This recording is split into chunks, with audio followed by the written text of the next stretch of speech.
Kagabi, sumakit. Nag-contact ko yung chan ko kagabi.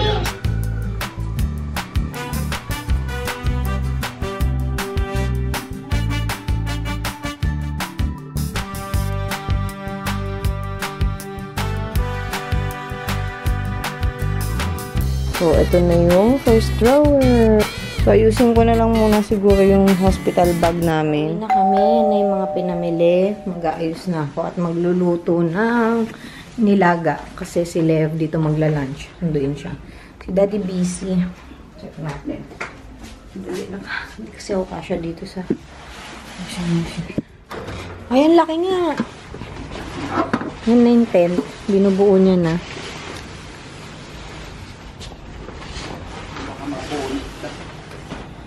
Hindi kaya kasya yung...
Good morning, guys.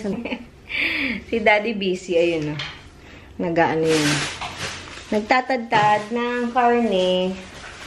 At ako nagliligpit ng groceries kasi Tuesday ngayon. So, parang napapansin ko, every Tuesday kami namamalengke nag-grocery ng mga kulang-kulang namin. Mga supplies. Katulad niyan, sabon, kung ano man kailangan namin. Pero hindi na katulad nung una kasi syempre namin kulang nung una, di ba? Kasi kakalipat lang namin. Ngayon, pakunti-kunti na lang yung mga binibili namin. Kung ano na lang talaga yung kulang. At yung kailangan. So, yun. Si Lev half day ngayon. Mamaya sunduin na siya ni Daddy. Exam lang sila today. And later, maglalaba na tayo ng mga damit at ibang gamit ni baby. Mag-ayos na ako. So, ayun. Nalibang na kami mag-ayos. Nakalimutan ng sunduin ni Daddy si Lev. Pero malapit lang naman yung school dito. Mga 5 minutes away lang naman yung school dito. So, yan dito tayo. Tayo naman ay magluluto. Dimengs. Naan lang natin yung mga apoy. Nilutuin natin ngayon sinigang. Ewan ko, sinigang din yata yung niluto ko nung last na nag-vlog ako. Tapos pinapakuluan ko na tong chicken breast kasi medyo matagal na siya sa ref. Hindi yata maganda na ang manok matagal na sa freezer. So, pinakukuluan ko na siya. Tapos i-store ko siya sa sa tawag dito, sa disposable. Yung kalahati kay Crazy, yung kalahati pang fillet. Gagawan ko ng chicken nuggets si Lev para at least yung nuggets niya is natural. Natural. Ewan pa hindi natural. I mean yung gawa ko. So yun. Fast. Oh my goodness. So look, it should be... Oh no, did you get lost? This way, it's this... No, there's a booger there that I never picked up. So it's blue, pink, blue? No, blue, pink. Hey, let's go. 3, I choose to play, collected the boogie, and the purple key. Delicate Dang it, bro, naman. how did you get the play? I don't know, I ran really far, so I think it's this way. Follow me. I am following. Oh, sorry, I just found the last booger right here. I've collected all 14 boogers. Window where I died. The Pagod. nose is on the Tapos way. na kami magluto, ay nasundo na rin si Lev. Ang ingay ng TV ni Lev. Bring the nose over to you. Do you know where I am? I just saw you a second ago. Ano yan? I found where you're Oh, supposed yung to mga go. yan. So, Hindi ko alam. Maglalaban na kami ng... I was going. I'm all the way back in the Maglalaban na kami ng mga damit ni baby tsaka gamit niya. Kasi, That would be very anong impressive tawag to dito? remember. Kagabi, sumakit. Nag-contact ko yung chan ko kagabi. Anyway, 35 weeks pa lang naman ako. So, sabi ko, baka false labor lang. Tumigil naman. So, okay. Wala pa kami nare-ready na kahit na anong gamit. Tsaka bukod sa hindi pa kami ready, hindi pa rin talaga ready si baby dahil 35 weeks pa lang tayo. Ano ho? So, yun. Kaya, ayan, panic na siya. Ayaw na niya umalis ng bahay. Ayaw niya na ako iwan dito kasi baka bigla na naman daw sumakit yung tiyan ko. Ay, dahan-dahan po. Set up na namin yung washing machine. Yan palang washing machine, guys. Pangalawang beses na namin gagamitin yan. Regalo yan ng ate ko. Panang asawa niya sa amin. Para kay baby. Sa amin, para sa amin. So, yun. Thank you so much. Ang ganda. Front load. Nakakasyunga lang. And syempre, ang gagamitin natin ay tiny buds. Nakasabi ko dito, no? Delicate. Delicate.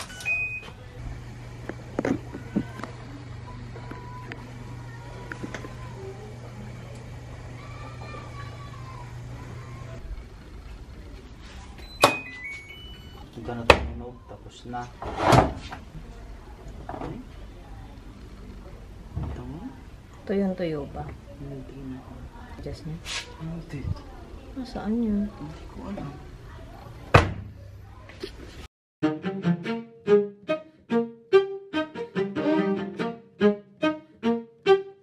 Suntan, sunscreen, strawberry, ice cream, midsummer's daydream, sipping in between long days, warm nights, gliding like light kites, sapphire, clear skies, whipped cream, cherry pies. Ooh,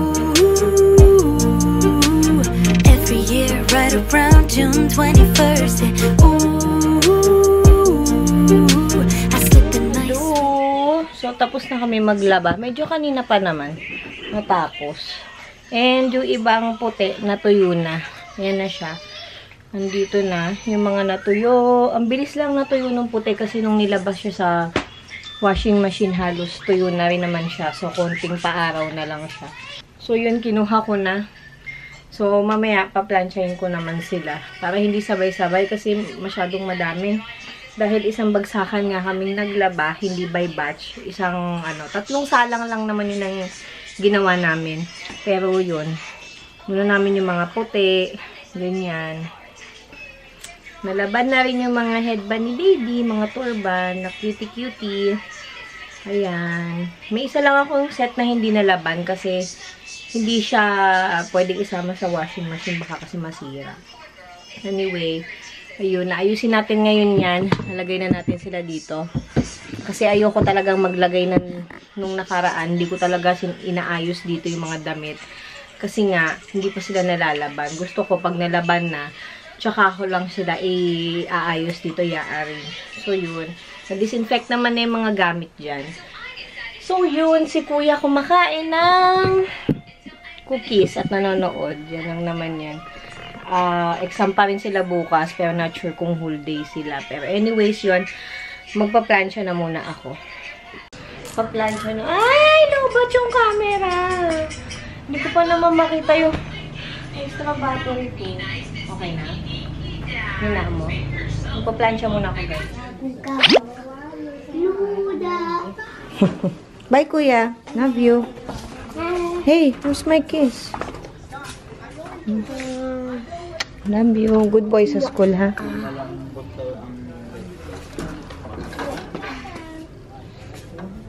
Bye-bye.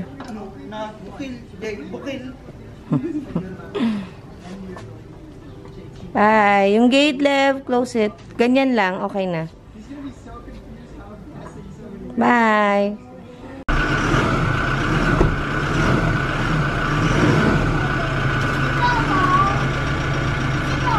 Andun sa likod.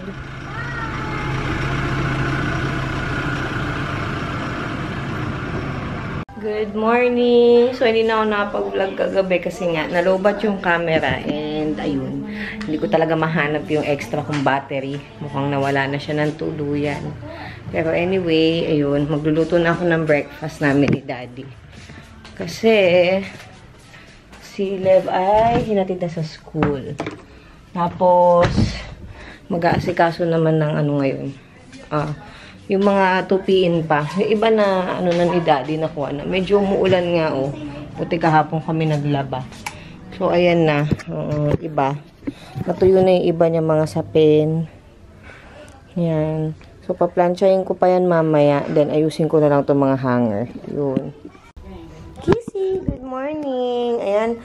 Diyan na lang siya natutulog tuwing gabi. Hindi na siya tumatabi sa amin sa kama. Pero kanina umaga, lumapit siya sa amin. No? Tumabi siya sa akin kanina umaga. Ginigising niya na ako. Parang alam niya. Alam niya na, Mommy, it's morning. Papasok mo si Kuya. Galing-galing niya yan, ha? Galing-galing yung baby niya. Dito tayo. Come on. Let's go. Hello! Ayan, dilim. Against the light yata. Dito kayo. Magpa-plancha ulit tayo today. Dahil natuyo na yung ibang damit ni baby. Para maayos ko na rin yung hospital bag. Yung dadalhin namin sa hospital ni Daddy. Tapos ipipirmi na yun sa car. Para anytime. Diba? Anytime na sumakit ang tiyan, eh, hindi na tayo mataranta kung ano mga dadalhin. Naligo na ako kasi nga magpa-plancha ako, diba? Pauwi na si Kuya. Hi, Kuya. How's exam? Binihisan ko na yan, guys, kasi may pasok sila ng lunch, pero sabi ni Daddy niya, wag na munang papasukin. Pagpahingahin daw muna to. Kasi medyo sinisipon at ubo na rin to, kaya kailangan mag-rest. And si Daddy ay nagluto ng chicken curry. So, kain muna tayo. Guys, good evening. Ay, naka-zoom pala. Naka-zoom. Sobra, sorry. So, ayun guys, good evening. Gabi na, hindi na ako nakapag-vlog kanina nung umalis kami. Nung sumaglit kami dun sa bahay nila Daddy. Pero, yun. Ano na, magna 9 PM na and tulog na sila. Pinatulog ko na yan kasi hindi na nakapasok yan kanina. Kasi nga, pinagpahinga na namin ni Daddy, tas sinama rin namin dun kasi nga may lakad kami. So, yun. So, naayos ko na rin yung drawer ni baby kahit papaano. And, baka ayusin ko na yung hospital bag yung dadalhin namin. So, ito. Nandito naka-ready na yung kay Daddy yung damit niya. Pero yan, pakita ko lang yung drawer ni baby. Ito yung drawer ni baby. Yan. Sa IKEA yan galing. Binili ni Daddy nung ano. Binili namin sa Manila nung nandun kami. So, ito na yung first drawer. O, diba? Very satisfying. Hindi na ako nakapag-video kanina kasi nga pahinto-hinto rin ako habang namamalansya ako. Nilagay ko na dito sa mga organizer yung mga damit. And si Lev kasi inaasikaso ko rin kanina. So, hindi na rin talaga ako nakapag-video. Kung maingay yung electric fan yun ha. Kasi magkatabi. So, ayan na siya. Ito yung mga 0 to 3 months. Ito yung mga damit na pajama, halo-halo na yan.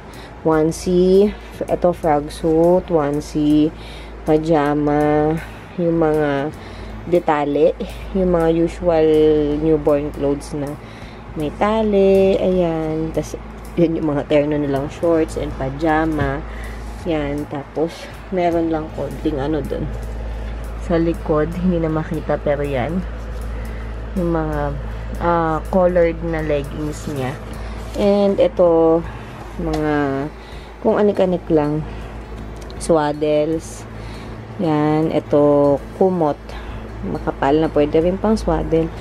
Tapos ito yung kanyang mga mittens. Yan. Lahat yung pinlansya ko. Ito, socks.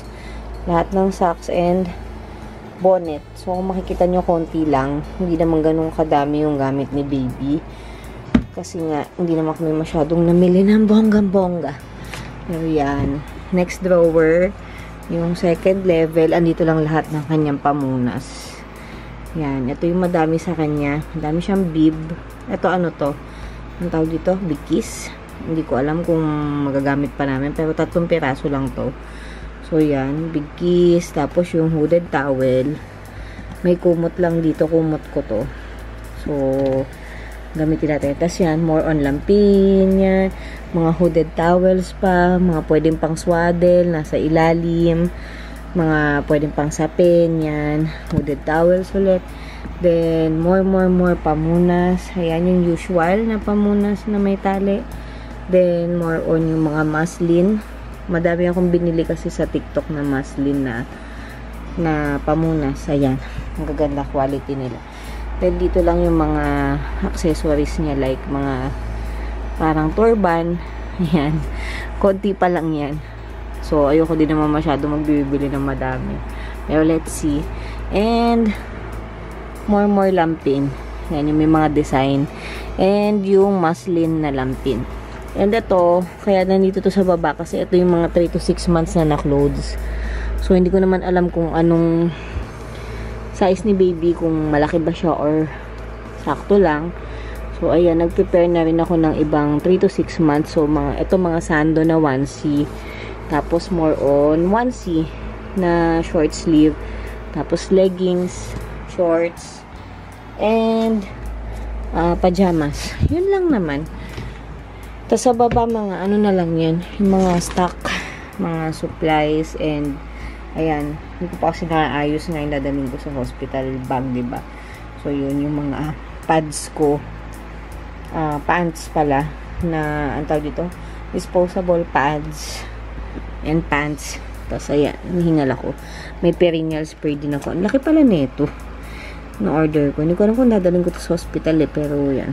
Mga laundry detergent niya na extra and bottle, cleanser. Then, yung baby bag na maliit. And, yun lang. Kung anik-anik ko itong naipit. Tapos, dito naman, gulo ba? Pasensya na, ha? Wala kasi akong cameraman. Dito naman, yung mga, ayan, diaper. Tapos, ayan, yung mga kung ano-ano. Kulang pa kami sa mga wipes. Pero yan, ito yung nasal aspirator. Pigeon yung brand na ito eh. Tinapon ko na yung box. So, yan, meron din akong tax. Siyempre, for postpartum recovery. Yung ilalagay sa, cooling pads, medicated cooling pads. Dahil magno-normal nga tayo. Normal delivery, hopefully. Yan, supplies lang, palinis ng dila ni baby. Yung scoop, anong tawag dito? Cotton buds na scoop. Sanitizer. And, yan, wipes ng clean fan. Pero yan pa lang yung meron kami dalawa. Yung isa nandun na sa niya, sa caddy.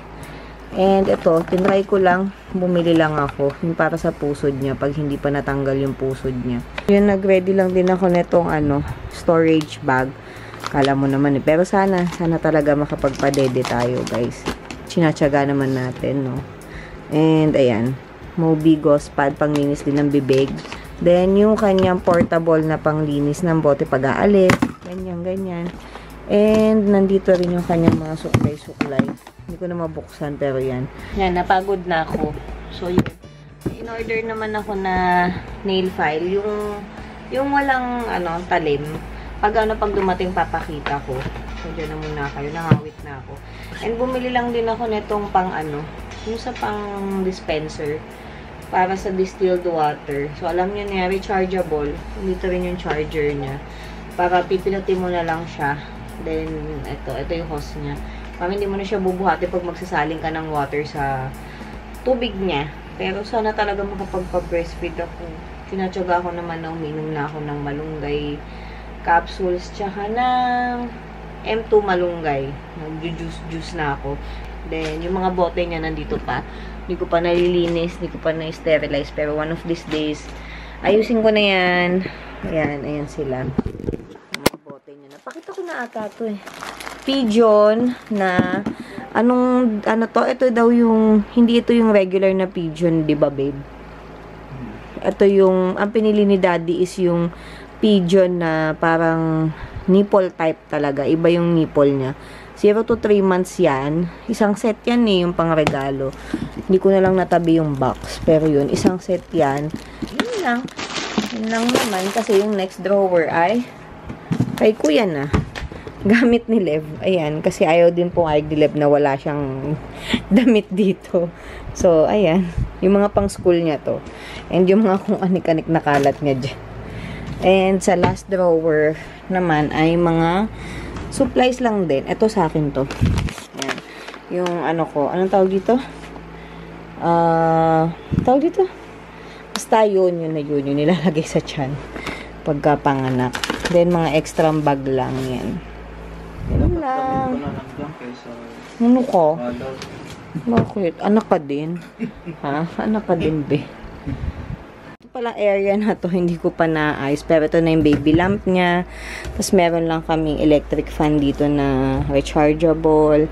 In case na mag-brown out. Then, ito yung changing mat niya. Sa IKEA lang din to. Hindi pa namin kasi nalalaban yung ano eh. Ang tawag dyan? Yung case niyan, yung balot niyan. Pero yan. Ito, from Hello Baby. Ayan. Ha? May problema ang? Talaga? So, ayusin ko na lang muna siguro yung hospital bag namin. Kasi, naayos ko, ayusin na natin, no? Then, ito yung crib niya. Nakatakip muna. Hindi pa namin nalilinis to, pero yan. Co-sleeper lang to. This is Kindercraft. Hindi na namin nadala dito yung kahoy na ano. Hindi na namin nadala yung kahoy na crib ni Lev, yung dati pa. Kasi nga, medyo masikip na dito sa bahay. Hindi na siya kasya. Sana dito siya sa labas eh. So, hindi na. Change of plans. Hindi na namin dinala. Pero bumili kami ng Oribel. Yan.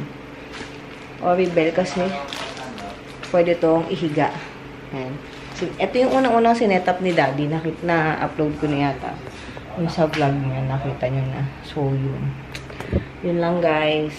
And hindi ko alam kung makapag-vlog pa ako. Pero, in case na maayos ko yung hospital bag,